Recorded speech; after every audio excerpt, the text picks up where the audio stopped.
Olá, nesta análise a gente vai mergulhar nos bastidores da educação no Distrito Federal. Vamos olhar para a carreira de políticas públicas e gestão educacional, a PPGE, não pela ótica da sala de aula, mas como a verdadeira engrenagem que faz todo o sistema de ensino funcionar. Pois é, essa é a pergunta que guia tudo. A Secretaria de Educação do DF é uma estrutura gigantesca, com centenas de escolas, milhares de servidores e um orçamento enorme. Mas, na prática, quem garante que as decisões saiam do papel e virem realidade lá na ponta? Para a gente entender bem essa história, nosso roteiro vai ser o seguinte. Primeiro, vamos ver o tamanho dessa máquina da educação. Depois, a gente foca na carreira PPGE. Na sequência, um diagnóstico dos problemas, a proposta para modernizar e, por fim, por que isso é um investimento em boa governança. Então, para começar, é fundamental ter uma noção do tamanho dessa estrutura. Estamos falando de uma das maiores de todo o governo do Distrito Federal, que tem a responsabilidade de gerir um sistema educacional gigante e super complexo. E aqui está o ponto-chave. Nenhuma política pública, por melhor que seja, funciona sozinha. Ela depende de uma cadeia administrativa eficiente para ser executada. É essa cadeia que transforma o que foi decidido pelo governo em coisas concretas, como a compra de material, a contratação de um serviço ou o pagamento dos salários. E quem forma o núcleo técnico dessa cadeia? A resposta está aqui: a carreira de políticas públicas e gestão educacional, a famosa PPGE. São esses profissionais que no dia a dia operam a máquina. Essa analogia da espinha dorsal é simplesmente perfeita. Pensa só, a carreira PPGE é exatamente isso. É o suporte técnico, a estrutura que permite que todo o corpo da educação se mova de forma coordenada. Sem ela, a coisa toda simplesmente desmorona.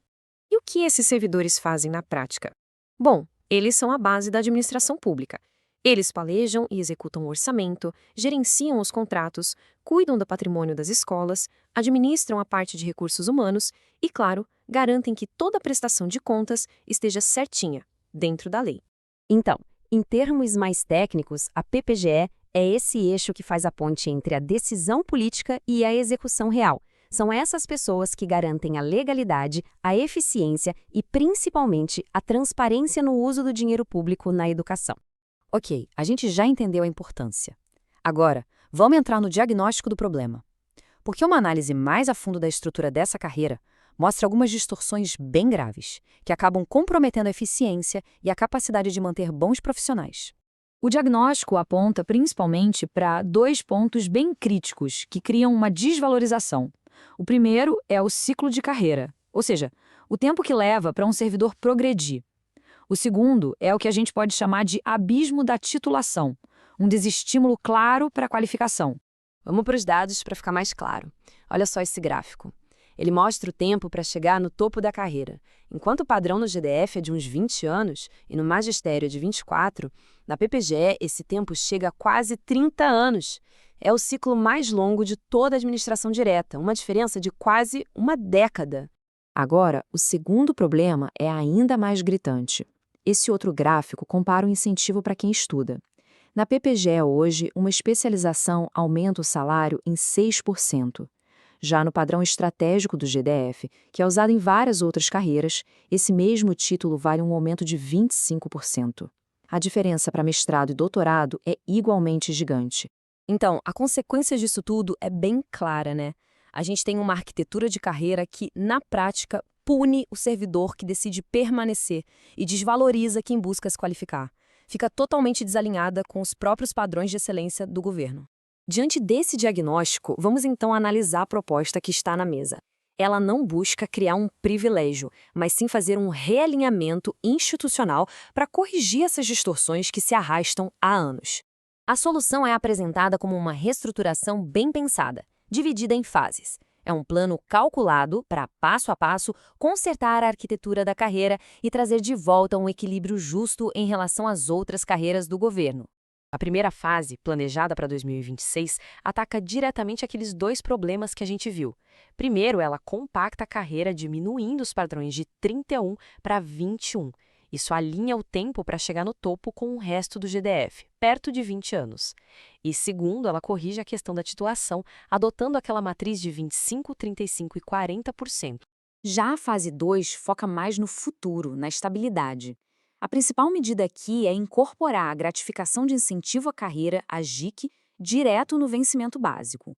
O objetivo com isso é estratégico, da segurança jurídica e previdenciária, para que essa valorização também conte na hora da aposentadoria.